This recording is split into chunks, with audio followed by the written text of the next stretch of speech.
ॐ अज्ञानतिमिरान्धस्य शलाकया चक्षुरुन्मिलितं येन तस्मै श्रीगुरवे नमः।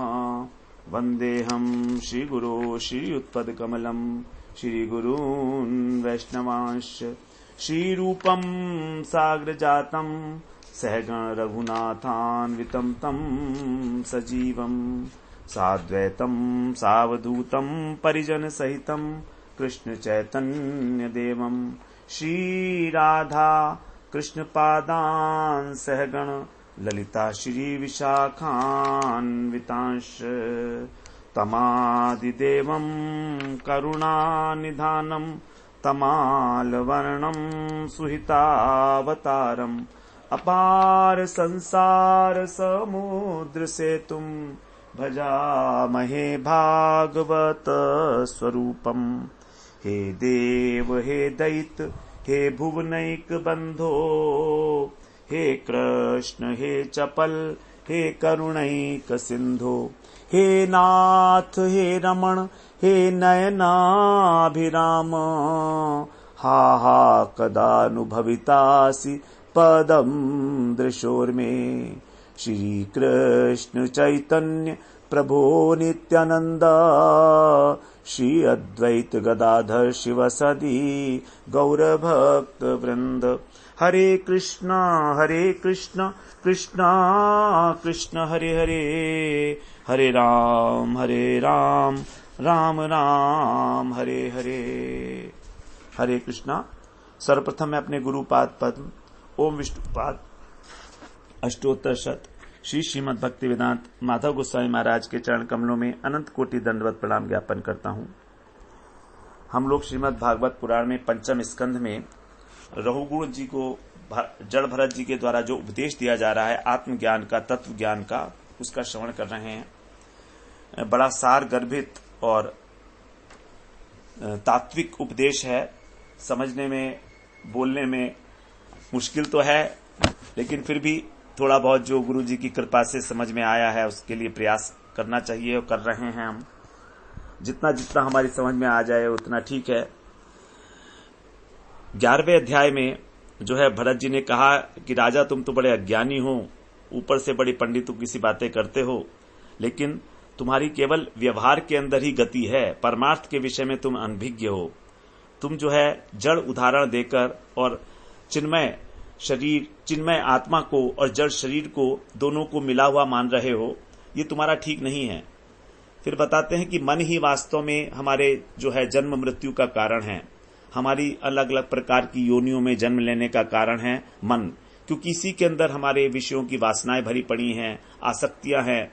तीनों गुणों से प्रेरित होकर अलग अलग प्रकार के कार्य करता है और सुख दुख की अनुभूति भी इसी में होती है। तो जब तक ये मन है तभी तक जगत में व्यवहार जो है अलग अलग प्रकार का होता है। आत्मा तो वास्तव में साक्षी है, लेकिन फिर भी मन का आलिंगन करके वो अपने को तादात्म्य हो गया, तदाकारिता को प्राप्त हो गई है, इसीलिए आत्मा का उद्धार नहीं हो पा रहा है। अब जिस समय मन को विषयहीन कर दिया जाएगा, किसी प्रकार की आसक्ति नहीं होगी, तो वही मन हमारी मोक्ष का कारण बन जाएगा। जैसे कि एक दीपक के अंदर जब तक घी है तब तक वो बत्ती जल रही है। अब जब घी रूपी भोग खत्म हो जाएगा, घी का मतलब भोग प्रारब्ध का, तो जब वो भोग खत्म हो जाएगा तो क्या करती है अग्नि, उस बत्ती को भी खा जाती है। उसी प्रकार से जब हमारी विषय वासना नष्ट हो जाएगी, भोग खत्म हो जाएंगे, हमारे आगे के संस्कार नहीं बनेंगे, तो हमारा जो मन है वो भी अपने तत्व के अंदर विलीन हो जाएगा। अर्थात हमारा सूक्ष्म शरीर जो है वो नष्ट हो जाएगा और फिर आत्मा का किसी प्रकार से कोई तादात्म्य होने की संभावना ही नहीं रहेगी, ना तो मन के साथ और ना स्थूल शरीर के साथ। तो इस प्रकार से, और मन जो है ये टिका हुआ है कैसे? वृत्तियों का आश्रय लेकर। वृत्तियां क्या है? 11 प्रकार की वृत्ति बताई। 5 कर्मेंद्रियों की वृत्ति, 5 ज्ञानेंद्रियों की वृत्ति और एक अहंकार। अहंकार का मतलब मैंपन, कि मैं हूं, हमारे अंदर इस प्रकार का अहम भाव होना। तो यहां पर मन, बुद्धि, अहंकार और चित्त, ये 4 हमारे अंतःकरण की वस्तु हैं। तो यहां पर मन से आप समझिए मतलब कि अंतःकरण को ही कहा जा रहा है, क्योंकि वो अंतःकरण ही कभी मन की भांति कार्य करता है, कभी बुद्धि की तरह, कभी अहंकार की तरह और कभी चित्त की तरह। कोई अलग अलग वस्तुएं नहीं है ये चार, एक अंतःकरण ही चार प्रकार से कार्य करता है। इसलिए समझने के लिए उसको हमने चार नाम दे दिए गए अलग अलग। तो वो अंतःकरण की बात हो रही है मेन। तो अंतःकरण जो है हमारा सूक्ष्म शरीर 11 प्रकार से ग्रस्त है, 11 प्रकार की वृत्तियों से, ज्ञानेन्द्रिय, कर्मेंद्रिय और अहंकार। अहंकार क्या कि ये मैं शरीर हूं, ये अहम वृत्ति होना, मिथ्या अहंकार। ये 11 उसके अंदर वृत्तियां हैं जिनका वो आश्रय लेता है। अब यदि इन वृत्तियों को हटा दिया जाए तो आश्रय खत्म हो गया मन का। अब आश्रय खत्म हो गया तो मन टिक ही नहीं सकता। तो हमको किसी भी प्रकार इन 11 प्रकार की वृत्तियों को हटाना है। और 12वां कहा गया शरीर, जिस शरीर के अंदर ये सब कुछ उपस्थित है उसको 12वीं वृत्ति कह दिया गया। अब हम 11वें श्लोक से श्रवण करते हैं। द्रव्य स्वभावाशय कर्म कालये रेकादशामी मनसो विकारा सहस्त्रशः शतशः कोटिश्च क्षेत्रज्ञतो न मिथो न स्वतः स्युः। बड़े ध्यानपूर्वक सुनने की बातें हैं ये सारी। यहां पर कह रहे हैं द्रव्य मतलब जो विषय हैं, पदार्थ हैं, दृश्यमान विषय, स्वभाव जो उसके गुण हैं, और आशय अर्थात जो हमारा संस्कार है, हमारे मन के अंदर जो अंतःकरण है हमारा वो, और कर्म और कालई समय के भेद से यही। तो क्या क्या चीजें हुई? 1 2 3 4 5, 1 2 3 4 द्रव्य, स्वभाव, संस्कार अथवा अंतःकरण के अंदर जो संस्कार हैं वो, और कर्म, ये काल के भेद से 11 विकारों के रूप में हो जाते हैं। काल के द्वारा सैकड़ों, हजारों, करोड़ों भेदों में परिणित हो जाती है विकार के रूप में। ये सब मन के विकार हैं। मन के विकार गिने चुने बताए गए हैं, यहां पर 11 वृत्तियां बताई गई हैं, लेकिन ये बहुत सारी बन जाती हैं। और कैसे हैं ये लोग कि जो क्षेत्रज्ञ है, क्षेत्रज्ञ माने जीवात्मा, यदि ये उससे नहीं मिली है, मिथ माने न मिथ, यदि उससे मिली हुई नहीं है तो ये क्या है? न स्वतः स्यु, ये सत नहीं है, ये प्रतीति मात्र हैं। जो विकार है मन के, ये केवल प्रतीति हो रही है जब तक हमारी तदाकारिता है। तो तदाकारिता के कारण ही इस प्रकार का हमें अनुभव हो रहा है। केवल तदाकारिता, इनका परस्पर कोई संबंध नहीं है, आत्मा से कोई संबंध नहीं है। इनकी सत्ता आत्मा से जरूर है, लेकिन ये प्रतीति मात्र है, वास्तविकता नहीं है। अब यहां पर कह रहे हैं, इसका जो अर्थ है, भावार्थ है, उसको एक बार समझते हैं कि क्या है। कह रहे ये सारे के सारे जो हैं अविद्या से रचित हैं, जितने भी हैं ये मन की वृत्तियां, मन के विकार हैं, ये सैकड़ों हजारों हो सकते हैं, क्योंकि मन का पता नहीं कितनी कितनी बातों का चिंतन करता है, अनेक अनेक प्रकार के विषय, अनेक प्रकार का उसका स्वभाव, अनंत स्वभाव है, अनंत संस्कार है हमारे, अनेक प्रकार के कर्म। तो आत्मा से नहीं है ये, और अपने आप से भी नहीं होते, न स्वतः अपने आप से भी नहीं होते, अर्थात मन के बिना नहीं होते हैं। और ये जो मन है ये केवल अविद्या के कारण है। अब 12वें श्लोक में बोलते हैं, क्षेत्रज्ञ एता मनसो विभूतिर जीवस्य माया रचितस्य नित्या आविर्हिता क्वापि तिरोहिताश्च शुद्धो विचष्टेय विशुद्ध कर्तु। यहां पर कह रहे हैं कि माया के द्वारा रचित ये जो मन की वृत्तियां हैं, ये सब माया से उत्पन्न तो हुई है, प्रकृति से। मन, बुद्धि, अहंकार, चित्त इत्यादि जितने भी हैं, ये सब इंद्रियां, पंच महाभूत, पंच विषय, तो ये जितनी भी वृत्तियां हैं ये सब जो हैं क्षेत्रज्ञ जीव से, जो क्षेत्रज्ञ जीव है उसकी नित्य विभूतियां हैं, प्रभाव रूप से चल रही हैं, विभूति हैं ये उसकी। और ये क्या होता है, क्वापि आविर्हिता, कभी प्रकट हो जाती हैं और कभी तिरोहित हो जाती हैं। क्योंकि कर्तु अविशुद्ध, क्योंकि जो हमारा अहंकार है वो मिथ्या है, अविशुद्ध है, मिथ्या है, और शुद्ध विचष्टे, और जो शुद्ध है, जो शुद्ध अहंकार है अर्थात जो क्षेत्रज्ञ है, वो केवल विचष्टे माने साक्षी भाव से इनको देखता है, इन वृत्तियों को, इनमें लिप्त नहीं होता, इनमें अपनापन नहीं डालता। तो कहते हैं कि ऐसा होने पर भी मन से क्षेत्रज्ञ का कोई संबंध नहीं है, मन से जीवात्मा का कोई संबंध नहीं है, ये केवल उपाधि मात्र है जो माया के द्वारा रचित है और हमको संसार के बंधन में डालती है और हमको अशुद्ध कर्मों के अंदर प्रवृत्त करती है। और ये वृत्तियां, जो वृत्तियां बताई गई, कर्मेंद्रिय की, ज्ञानेंद्रिय की जो चेष्टाएं हैं, वो सब प्रवाह रूप से चलती रहती हैं। तो कभी ये जो हैं जागृत और स्वप्न के समय प्रकट हो जाती हैं और सुषुप्ति में छिप जाती हैं। जब हम सो जाते हैं बहुत प्रगाढ़ निद्रा में, तो हमारी कर्म, हमारे को ये भी नहीं पता होता कि मैं कौन हूं, किसी प्रकार की कोई इंद्रियों के द्वारा क्रिया नहीं होती है। तो इन दोनों ही अवस्थाओं में, जागृत स्वप्न के समय और सुषुप्ति के समय, क्षेत्रज्ञ जो है वो मन की इन वृत्तियों को साक्षी भाव से केवल देखता रहता है। तो ये जितनी भी चीजें, इन सबको विभूति कह दिया, इन वृत्तियों को। तो विभूति ये आत्मा में नहीं होती, लेकिन फिर भी किसकी है, फिर ये जीव की है। जीवस्य, जीव की कैसे हो गई, क्योंकि ये माया के द्वारा रचित हैं। जीव वही है जो अपने को शरीर मान रहा है।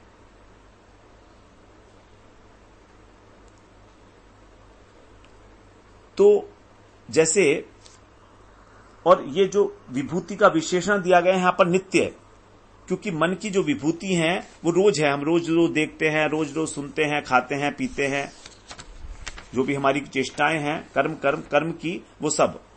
अब जब रोज रोज हम ये करते हैं तो हमें ऐसा लगता है कि हम यही हैं केवल। हमें लगता है कि शब्द, स्पर्श, रूप, रस ये नित्य हैं और मैं इनका भोगता हूं। लेकिन वास्तव में ये माया के द्वारा रचित हैं, ये आत्मा का स्वरूप नहीं है किसी भी प्रकार से। जीव का मतलब वो है जो माया के अधीन है, उसको कहा जाता है जीव। परवश जीव स्वबस भगवंता, तुलसीदास जी ने कहा है, परवश जीव स्ववश भगवंता, जीव अनेक एक श्रीकंता। जीव अनेक हैं लेकिन भगवान एक ही हैं। तो जीव जो है वो वही है जो माया के द्वारा परवश है।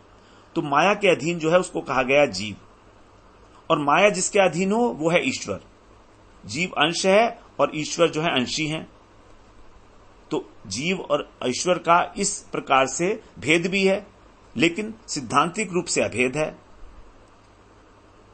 तो इनका जो आविर्भाव और तिरोभाव होता रहता है इन वृत्तियों का। जब हम सो जाते हैं तब ये सारी की सारी चेष्टाएं इंद्रियों की जो हैं शांत हो जाती हैं, और जब हम जागते हैं अथवा स्वप्न में ये एक्टिव रहते हैं, तो हम सत्य समझते हैं जगत को, कि जगत ठीक है, ये जगत जो है नित्य है, वास्तविक है, सत्य है, ऐसा मानते हैं हम लोग। तो यहां पर जो है तिरोभाव और आविर्भाव कहा गया। तो भगवान की इच्छा से, जो काल की इच्छा है, कालेन, काल के द्वारा ही ये आविर्भूत और तिरोभूत होती रहती हैं, और महाप्रलय होने पर ये उन्हीं के अंदर लीन हो जाती हैं। इस प्रकार जब हम विषयों को अपना मानने लगते हैं तब ये आविर्भूत हो जाती हैं, और जब भगवान की कृपा से सुषुप्ति अवस्था में तो स्वाभाविक रूप से, लेकिन जब भजन करते करते हम इनसे ऊपर उठ जाते हैं, इन वृत्तियों से, भगवान की कृपा से, तब ये तिरोभूत हो जाती हैं। तो इस प्रकार इनके आविर्भूत और तिरोभाव होने का क्षेत्रज्ञ पर कोई फर्क नहीं पड़ता। क्षेत्रज्ञ का मतलब शुद्ध आत्मा, क्योंकि वो तो एकदम शुद्ध है, उसमें किसी भी वस्तु का, नवीन वस्तु का आविर्भाव नहीं हो सकता, क्योंकि वो स्वयं में परिपूर्ण है। लेकिन जो कर्ता है, जो कर्तापन का अभिमान है, ये मिथ्या है, अविशुद्ध है। तो कहने का मतलब यह है कि आत्मा को हमको शरीर की तरह नहीं समझना है, आत्मा को हमें साक्षी के रूप में देखना है।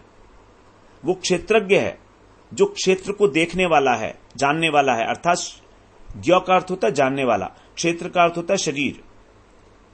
तो इस शरीर के अंदर जो है खेत है, क्योंकि खेत है तो खेत के अंदर विकार होते हैं, खेत के अंदर फसल लगती है, तो इस शरीर में राग द्वेष की, बुढ़ापे की, मोटापे की, बीमारियों की फसल लगती है, खेती है। तो इस प्रकार से ये भगवत इच्छा से काल के अनुसार, स्वभाव के अनुसार, कर्म के अनुसार हमारे को कभी शरीर ब्राह्मण बन जाता है, कभी क्षत्रिय बन जाता है, अलग अलग प्रकार से। अब आगे 13वें श्लोक में कह रहे हैं, क्षेत्रज्ञ आत्मा पुरुष पुराण साक्षात् स्वयं ज्योतिरज परेश नारायणो भगवान वासुदेव स्वमाययात्मन्यवधीयमानः। क्षेत्रज्ञ आत्मा पुरुष पुराण, हमारा जो क्षेत्रज्ञ है ये आत्मा, ये सनातन पुरुष है। और कैसा है? स्वयं साक्षात स्वयं ज्योति, साक्षात स्वयं प्रकाश वस्तु है, अजन्मा है, परेश, परेश का मतलब है कि अजन्मा है, और परेश का मतलब है सर्वेश्वर है, और नारायण भगवान वासुदेव है, और स्वमाया है, अपनी माया से, आत्मनि माने अपने में ही, अवधीयमान, अवधीय माने अपने ही अधीन रहने वाला जो है, जीवों को प्रेरित करता है, उनको जगत की धारणा करता है।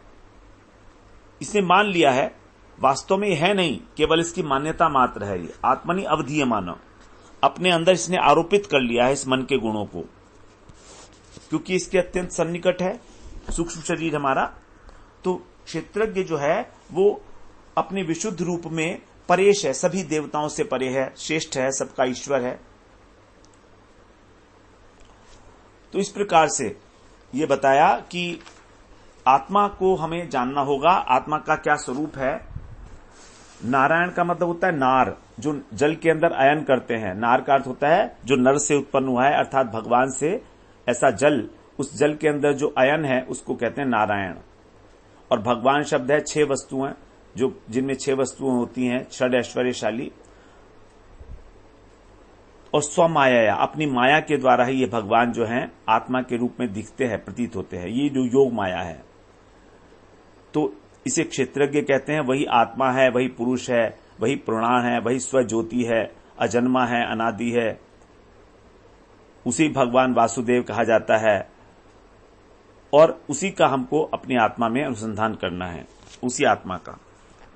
अब आगे 14वें श्लोक में बोलते हैं, यथा नीलः स्थावर जंगमाना मात्म स्वरूपेण निवेष्ट ईशेत एवं परो भगवान वासुदेव क्षेत्रज्ञ आत्मेदमनु प्रविष्टः।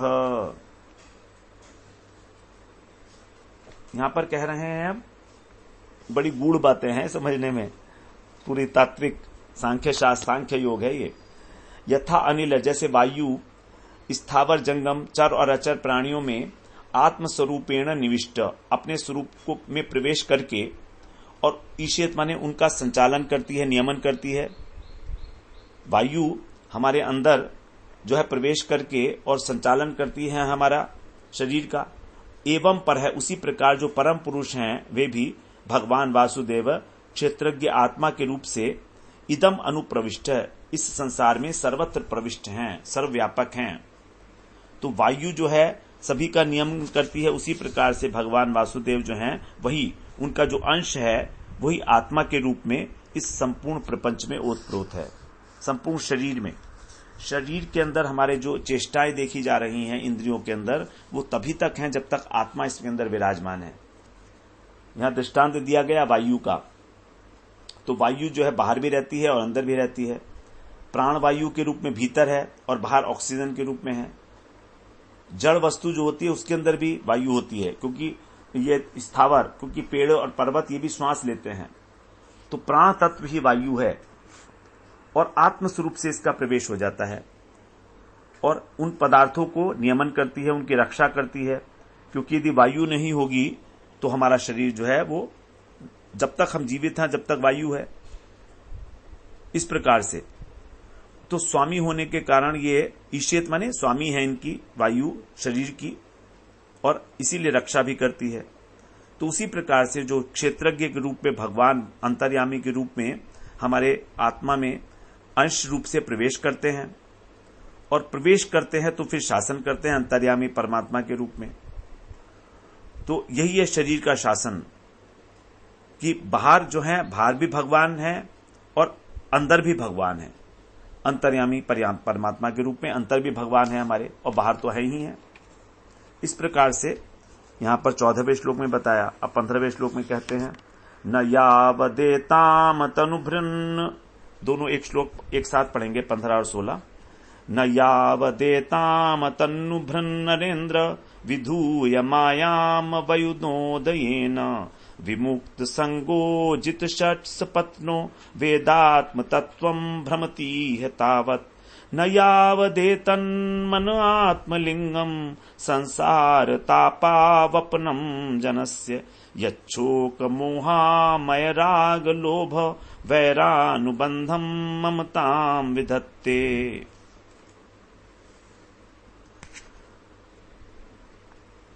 विधत्ते, विधत्ते का मतलब है उत्पन्न करना। तो यहां पर बोल रहे हैं कि हे राजन, हे नरेंद्र, यावत माने जब तक, तनुभृत ये शरीरधारी जो पुरुष है, जित षट सपत्न, सपत्न का मतलब होता है शत्रु, हमारे 6 शत्रु हैं, काम क्रोध लोभ मोह मद मत्सर। तो जब तक इनको जीत कर और विमुक्त संग, संसार से और इस शरीर से आसक्ति का त्याग करके, इस प्रकार से इनका त्याग करके, और क्या करें, वयुना उदयन, वयुना उदयन, वयुना मतलब ज्ञान उदय, ज्ञान के द्वारा, एताम मायाम, इस माया को विधुय मन नष्ट करके, आत्म तत्वम न वेद, आत्म तत्व को नहीं जानता, इह माने तब तक, नहीं तावत माने तब तक, इह माने इस संसार में भ्रमति, भ्रमण करता रहता है। तो जब तक राजन, हे राजन, जब तक मनुष्य ज्ञान के उदय के द्वारा इस माया को तिरस्कार करके, इसको नष्ट करके, इसकी तीनों गुणों से अतीत होकर और सब आसक्तियों को छोड़कर 6 प्रकार के शत्रुओं को नहीं जीत लेता और आत्म तत्व को नहीं जान लेता, तब तक, और जब तक वो इस मन को ही जो है वो समझता है, तब तक वो जो है भ्रमती है, इस संसार में भ्रमण करता रहेगा। फिर आगे 16वें श्लोक में भी इसी बात की है, यावत माने जब तक। यहां पर जो अन्वय है वो इसके साथ है, भ्रमती है तावत, भ्रमती है तावत जो है वो 16वें श्लोक में भी लगेगा। इसके अतिरिक्त कह रहे हैं कि यावत माने जब तक, एतत् आत्मलिंग, ये आत्मा का जो लिंग है, मतलब लिंग शरीर, उपाधि सूक्ष्म शरीर, ये मन जनस्य पुरुष के लिए संसार ताप आवपनम, संसार के तापों को ढोने वाला। संसार के ताप कौन से हैं, ये बता रहा है। संसार के ताप कौन से हैं, शोक मोह रोग राग लोभ शत्रुता, ये इन सबको उत्पन्न करता है। तो जब तक इनको ढोने वाला नहीं जान लेता मन को ही, तब तक इस संसार में भ्रमण करता रहेगा। तो क्यों भटकता है वो, क्योंकि उसके चित्त के अंदर शोक मोह रोग राग लोभ और बैर, इनके संस्कार और इनकी वृद्धि होती रहती है। विधत्ते माने उत्पन्न करना और वृद्धि करना, ममता के कारण। ये जो मन के विकार हैं सारे, शोक मोह रोग, ये सब क्या है, मन के विकार हैं। रोग शरीर का विकार है, मानसिक रोग भी होता है, राग लोभ और बैर। तो वास्तव में जो आदि है उसी के कारण व्याधि होती है। मन का रोग ही जो है शरीर के ऊपर प्रकाशित होता है हमारा। तो सारे मन के ही विकार हैं ये। जहां पर जो बताया गया, गिने गए, शोक मोह आमय, आमय का अर्थ होता है रोग, और राग तो ही है, लोभ और बैर और अनुबंधम, अनुबंधम माने शत्रुता और ममता, इन सबको बढ़ाता रहता है मन हमारा। तो ये हमारा जो लिंग शरीर है इससे पुष्ट होता रहता है। तो यदि हम सुख दुख और लोभ शोक इत्यादि के अंदर लिप्त रहेंगे और इनको बढ़ावा देते रहेंगे, जब तक इनको नष्ट करने का प्रयास नहीं करेंगे, हमारा मन जो है वो और बलवान होता चला जाएगा और बलवान होता चला जाएगा। और जितना मन बलवान होगा, आत्म तत्व हमसे उतना ही जो है दूर चला जाएगा। आत्म तत्व हमारे पास रहेगा ही नहीं। तो इस प्रकार से बलवान हो जाता है तत्व, आत्म तत्व जो है आत्म तत्व। आत्म तत्व का जो ज्ञान है वही हमारा लक्ष्य है। जब तक हम आत्मा के तत्व को नहीं जानते तभी तक हम भटकते हैं। और होगा कब? जब हम माया से मुक्त होंगे। माया क्या मतलब? अविद्या। कैसे होंगे? ज्ञान के द्वारा, विद्या के द्वारा। जैसे पंच पर अविद्या है, पहले भी हम श्रवण कराए हैं। देहाध्यास, इंद्रियाध्यास, प्राणाध्यास, अंतःकरणाध्यास और स्वरूप विस्मृति, 4 प्रकार के अध्यास हैं। पंच पर्व अविद्या। तो इसको क्षीण करने के लिए पंच पर्वा विद्या बताई गई है। देहाध्यास को वैराग्य के द्वारा, इस प्रकार से इंद्रियों को तप के द्वारा, और प्राण को योग के द्वारा, और उसके बाद है अंतःकरण वैराग्य ज्ञान के द्वारा, और स्वरूप स्मृति भक्ति के द्वारा। तो पंच पर्वा जो है ये विद्या है। तो इस प्रकार से हम लोग इस 5 प्रकार का जो हमारा विद्या है उसको 5 प्रकार की विद्या के द्वारा ही जो है हम लोग जीत सकते हैं। तो वैराग्य, और वैराग्य के द्वारा, अंतःकरण का बताया सांख्य योग के द्वारा। जैसे जब हम वैराग्य करते हैं तो हमारा देहाध्यास खत्म होगा। देह के अंदर, हमारा शरीर के अंदर जो बहुत अधिक अनुरक्ति है वो मिटता है।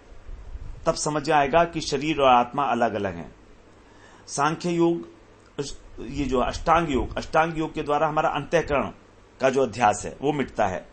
योग साधना से अंतःकरण हमारा शुद्ध होता है। उसके बाद फिर तप के द्वारा प्राण, क्योंकि तप में क्या है? प्राणायाम के द्वारा होता है। तो प्राण वायु को जीतना, इससे, क्योंकि प्राण रोकने से भी हमारा शरीर नहीं छूटता है।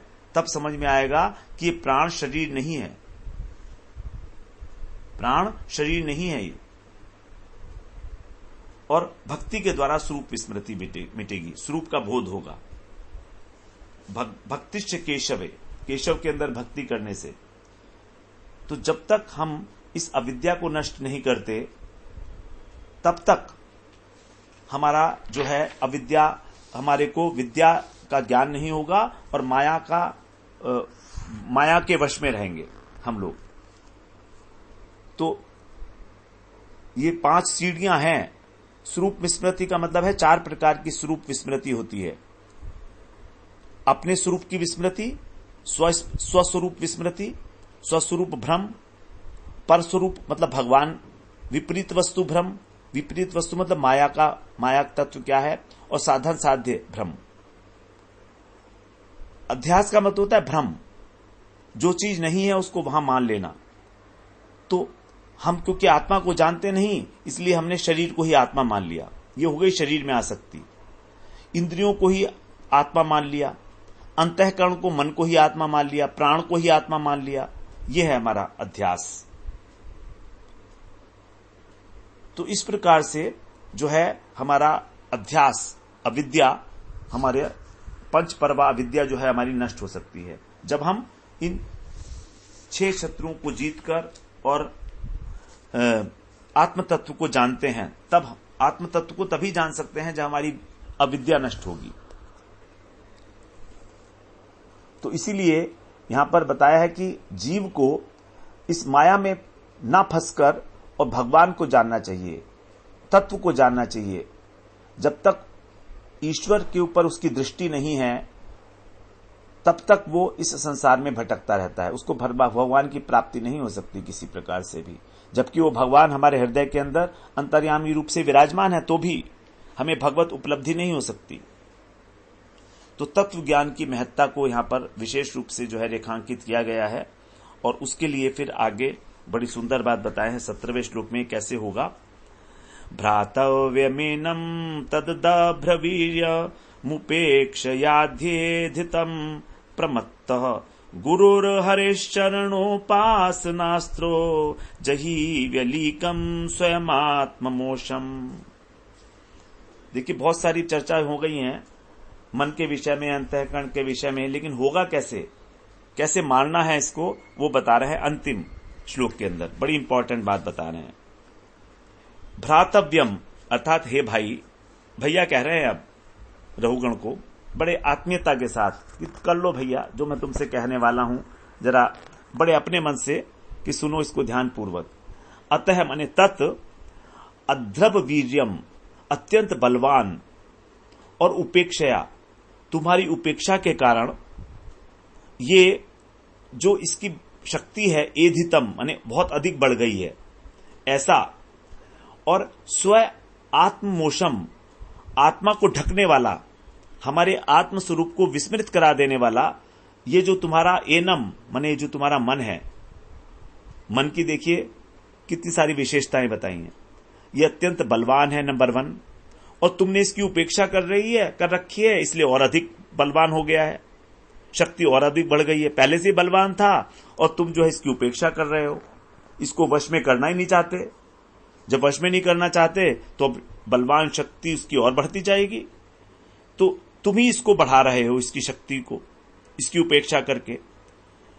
और नंबर 3, ये वास्तव में व्यली का मिथ्या है।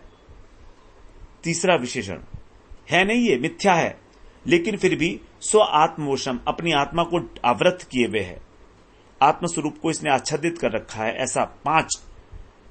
तो इस मन को एनम अप्रमत्त, प्रमादहीन होकर, सावधानी पूर्वक, किसी प्रकार का कोई प्रमाद मत करना, जो मैं अब तुमसे कहने वाला हूं। गुरुर हरेश चरणोपासना, गुरु और श्री हरि, इनकी चरणों की उपासना रूपी अस्त्र से जही मने मार डालो। कितनी सुंदर बात बताइए। ये मन को यदि हम चाहें हम अपने वश में कर लेंगे, अपने आप से नहीं होने वाला, किसी कीमत पे नहीं होने वाला। इसका एक ही साधन बताया, केवल गुरु और हरि की चरणों की उपासना, भजन करके ही केवल इस मन को शांत किया जा सकता है, और कोई साधन है ही नहीं, किसी भी प्रकार का कोई साधन है ही नहीं। ये बड़ी इंपॉर्टेंट बात बताई है यहां पर भरत जी ने, कि इस मन को तुमने उपेक्षित कर रखा है, तुम इसको ध्यान ही नहीं देते इसके ऊपर कि इसको कभी वश में करना भी चाहिए। ये जो तुमसे कहता है तुम इसके नौकर बने हुए इसकी सारी बातें मानते रहते हो। ये कहता है कि तुम बाजार चलो तो तुम बाजार चले जाते हो, ये कहता है आप सो जाओ तो तुम सोने लगते हो। इसकी बात मानकर तुमने इसको और अधिक बलवान कर दिया है, और यही हम करते चले आ रहे हैं अनंत जन्मों से, अनंत जन्मों से। इस मन को ही बलवान करने के लिए सारा हमने एक अरेंजमेंट इस जगत के अंदर बिछा रखा है, जाल बिछा रखा है कि हम मन को अपने कैसे स्ट्रांग कर लें, कैसे हम जो है इसकी नौकरी परमानेंट, आगे तक के लिए परमानेंट नौकर हो जाएं इसको इसकी ताकत को बढ़ा के। और हम अपनी आत्मा को वीक करते जा रहे हैं, आत्मा का बल नष्ट हो रहा है, और ये जो मन है इसका बल बढ़ रहा है। तो किसको खराब लगता है कि उसका मन जो है उसका बल कम हो? तो मन जब अत्यंत खुश है तुमसे, क्योंकि तुम जो है इसी की फेवर में काम कर रहे हो, और आत्मा का अपना नुकसान करे जा रहे हो। और इस मन को तुम समझते नहीं हो कि तुम सोचते हो तुम ही हो ये मन, वास्तव में ये मन बिल्कुल पृथक चीज है तुमसे, तुम मन हो ही नहीं।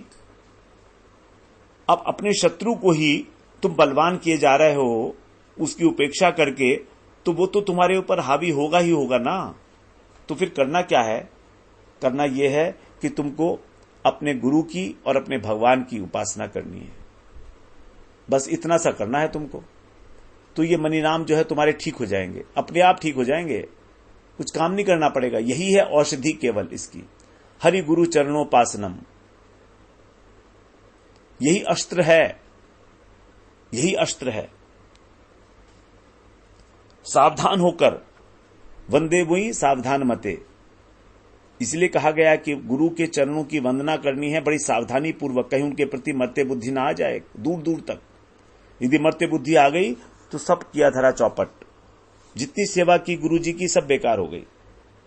तो जब तक गुरु में ईश्वर बुद्धि नहीं होगी तब तक हमारा कल्याण किसी कीमत पे नहीं होने वाला। क्योंकि ऐसा कहा जाता है शास्त्रों में कि देवता हुए बिना देवता की पूजा नहीं होती। तो हमें भगवान की सेवा करना है तो हमें अपने हृदय के अंदर भगवत तत्व का अनुभव करना पड़ेगा ना। अंतर्यामी के रूप में भगवान विराजमान है। और वो अनुभव कब होगा हमें? वो अनुभव तब होगा जब हमारे सामने साक्षात भगवान के जो आश्रय विग्रह हैं गुरु के रूप में, भगवान की जो कृपा मूर्ति है गुरु के रूप में, जब हम उनकी सेवा करेंगे, जब हम उनको भगवत स्वरूप समझेंगे, तब होगा। जब तक हम गुरु में ही ईश्वर बुद्धि नहीं रखते, तब तक हम अपने अंदर बैठे हुए परमात्मा को कैसे पहचानेंगे, कैसे अनुभव करेंगे? यदि करना चाहें भी तो केवल एक स्वप्न की तरह से होगा। केवल एक स्वप्न है, कहने के लिए है, कथन मात्र, एक वाद होगा, कहने के लिए कह दिया कि मेरे हृदय में परमात्मा विराजमान है, लेकिन मैं तो नहीं जानता। तो जिसका गुरु ही परमात्मा नहीं हुआ, भगवान नहीं हुआ, वो अपने जीवन में स्वयं अपने परमात्मा को कैसे पहचानेगा, अपने को परमात्मा के रूप में, अंतर्यामी परमात्मा। तो जो गुरु है वही हरि है, और जो हरि है वही गुरु है। सभी शास्त्रों में इस बात का बड़े स्पष्ट रूप से उद्घोषणा की गई है, बार बार हमें समझाने के लिए। कहते हैं कि यो मंत्र है से गुरु साक्षात, यो गुरु से हरि स्वयं, गुरुर्यस्य भवेत् तुष्टस्तस्य तुष्टो हरि स्वयं। जो मंत्र है गुरु जी के द्वारा दिया गया वही गुरु है साक्षात, और जो गुरु हैं वही हरि हैं।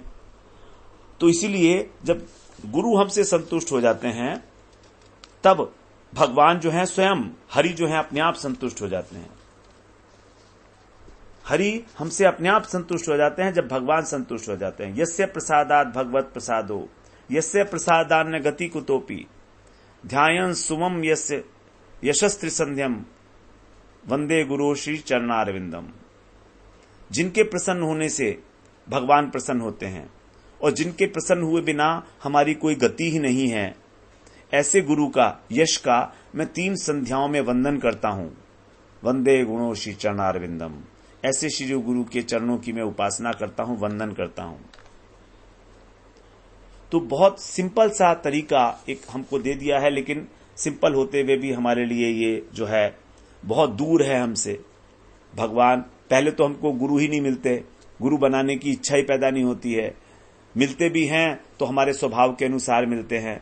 यदि हम राजसिक हैं तो हमें राजसिक गुरु मिलेगा, हमारा उद्देश्य राजसिक है तो राजसिक मिलेगा, तामसिक है तो तामसिक मिलेगा, सात्विक है तो सात्विक मिलेगा। यदि भक्ति, भगवत प्रेम की प्राप्ति हमारा उद्देश्य है, हृदय में व्याकुलता है, तभी हमको सद्गुरु, निर्गुण अवस्था को जो प्राप्त हैं, उन गुरु की प्राप्ति होती है। तो ये एक बहुत बड़ा सौभाग्य है, उदय होता है जब अनेक अनेक जन्मों का, तब हमें सद्गुरु के दर्शन होते हैं, उनका सानिध्य मिलता है। और उससे भी अधिक सौभाग्य है कि हमारी उनके प्रति ईश्वर बुद्धि हो, मर्त्य बुद्धि ना हो कभी भी। ये सबसे बड़ी बात है। गुरु तो मिल जाएंगे, सद्गुरु भी मिल जाएंगे, लेकिन मर्त्य बुद्धि आएगी और क्या होगा? सब कुछ जो है